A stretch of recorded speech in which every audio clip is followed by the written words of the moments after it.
Welcome, everybody, to today's episode of the Daily Packers Post, where we bring you in-depth daily coverage of your Green Bay Packers. I'm Gil Martin. So glad you could join us today. We have new episodes dropping every day, Monday through Friday, so hit the like button and subscribe so you never miss an episode.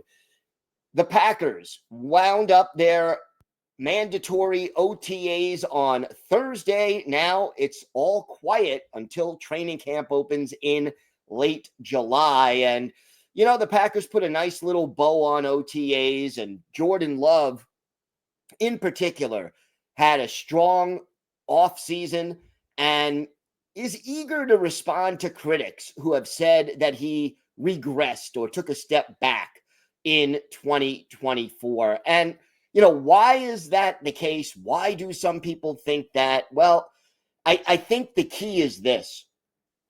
The last 8 games of 2023, which was the first year that Love was the starting quarterback after the Packers traded Aaron Rodgers, after he wore out his welcome after the 2022 season, both on and off the field. Love comes in, struggles the first half of the season. His receivers also struggle. And then those last 8 games of 2023, plus the big playoff performance against Dallas. 8 games, 18 touchdowns, 1 interception. For those 8 games, for that half a season, Jordan Love looked like one of the top 5 quarterbacks in the NFL. And I think a lot of people were expecting Love to pick up right where he left off when the 2024 season got underway and be the same guy for a whole season that he was for the last 8 games of the previous year. Unfortunately, it doesn't work that way. Love gets injured on the final series of the season opener in Brazil against the Eagles, misses 2 games, comes back, but isn't 100%. A couple of other injuries result at different points in the season. And, he just did not have that same elite level of performance that he had in the second half of 2023. Now, if you look at his numbers, comparing 2024 to 2023, his statistics were actually, his quarterback rating was actually very slightly higher than it was the previous year.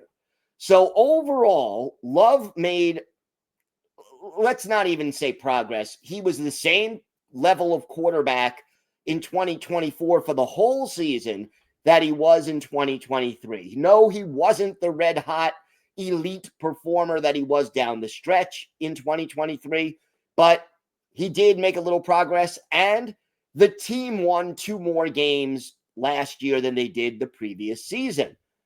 The big differences are, number one, he didn't maintain that elite level of play from down the stretch, and 2, that the Packers didn't win a playoff game last year after winning one and almost pulling off another upset in San Francisco the following week. So those 2 factors left, I think, a bad taste in a lot of people's mouths. So Love, like I said, he's looked really good at OTAs, and you take anything that happens in OTAs with a grain of salt. You're not playing in pads. There's no contact.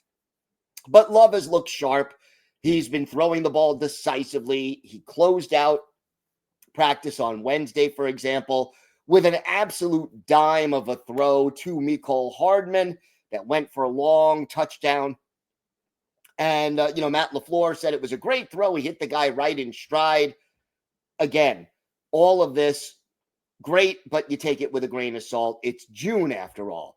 But when he spoke to reporters, Love addressed his critics. He said, what is a step back is what I'd like to ask. Everybody has different opinions and things like that. You're going to block that stuff out. It's all about the goals of the team. And at the end of the day, I'd say we won more games than we did the year before. So Love trying to address the critics, basically saying it's about the team. And I do believe if he stays healthy this year, and in the NFL, we all know that's always a big if, he should be able to build and take a step forward this year. Maybe not to the same level he was in the final 8 games of 2023, but better overall than he was last year. And look, other things that Love discussed, he was enthusiastic about Matthew Golden, and we discussed that in yesterday's video. And he's looking at Tucker Kraft as somebody who could definitely contribute more, maybe get the ball a little bit more downfield in addition to just check downs and shorter passes. And look, there are still some things that Jordan Love needs to work on. His accuracy on long throws, his footwork, which is definitely connected to the accuracy on long throws. Maybe, again, reading defenses just a little better. And for me, one of the things we saw from Love last year, and we need to figure this out. Early in the season, he was throwing more interceptions. He was trying to force the ball deep, get a lot of splash plays. Late in the season, second half, the interceptions went way down, but a lot more short passes and checkdowns like the ones we discussed with Tucker Kraft just a minute ago. He's got to find that sweet spot.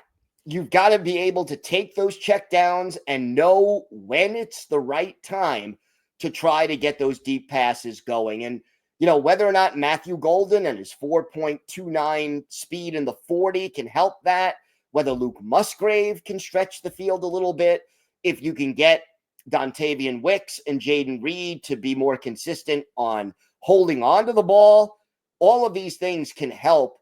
And you add to that Love's footwork and just finding that sweet spot between safe and daring. And I think you've got a recipe for a good season ahead for Jordan Love. It's a critical year, his third year as the starter, and we'll see how he does. Don't forget to check out our website at thepackerspost.com for in-depth daily articles about the Packers Monday through Saturday. And hit the like button and subscribe so you never miss an episode. I'm Gil Martin. Thanks so much for watching today's episode of the Daily Packers Post. Have a great day and go Pack Go.